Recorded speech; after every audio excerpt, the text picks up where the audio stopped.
துணை குடியரசுத் தலைவராக வெற்றி பெற்றுள்ள சி.பி. ராதாகிருஷ்ணன் வீட்டின் முன்பு பாஜகவினர் பட்டாசு வெடித்து பொதுமக்களுக்கு இனிப்பு வழங்கி கொண்டாட்டம். இந்தியாவின் துணை குடியரசுத் தலைவராக சி.பி. ராதாகிருஷ்ணன் வெற்றி பெற்றுள்ள நிலையில் திருப்பூர் ஷெரீப் காலனி பகுதியில் உள்ள அவரது வீட்டின் முன்பு குவிந்த பாஜகவினர் பட்டாசு வெடித்தும் இனிப்புகள் வழங்கியும் உற்சாகமாக கொண்டாட்டத்தில் ஈடுபட்டுள்ளனர்.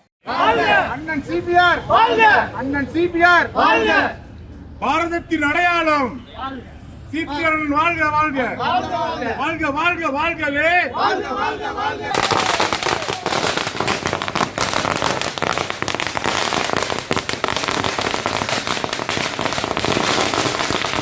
தமிழகத்தை சார்ந்த திருப்பூர் மண்ணை சார்ந்த எங்களுடைய இனிய நண்பர் அருமை அண்ணன் சிபிஆர் அவர்கள் இன்றைக்கு இந்தியாவினுடைய துணை ஜனாதிபதியாக பொறுப்பேற்று இருக்கின்றதற்காக திருப்பூர் மண்ணின் சார்பாக எங்களுடைய நெஞ்சார்ந்த வாழ்த்துக்களை முதற்கண் உரித்தாக்கிக் கொள்கின்றோம்.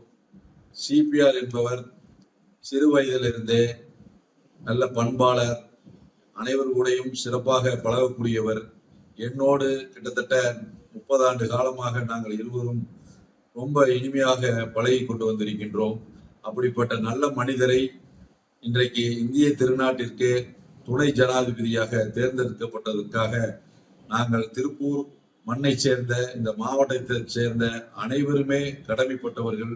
திருப்பூர் மாவட்டத்தினுடைய சார்பாக எங்கள் அனைவர் சார்பாகவும் அவருக்கு எங்களுடைய நெஞ்சார்ந்த வாழ்த்துக்களை உரித்தாக்கிக் கொள்கின்றோம்.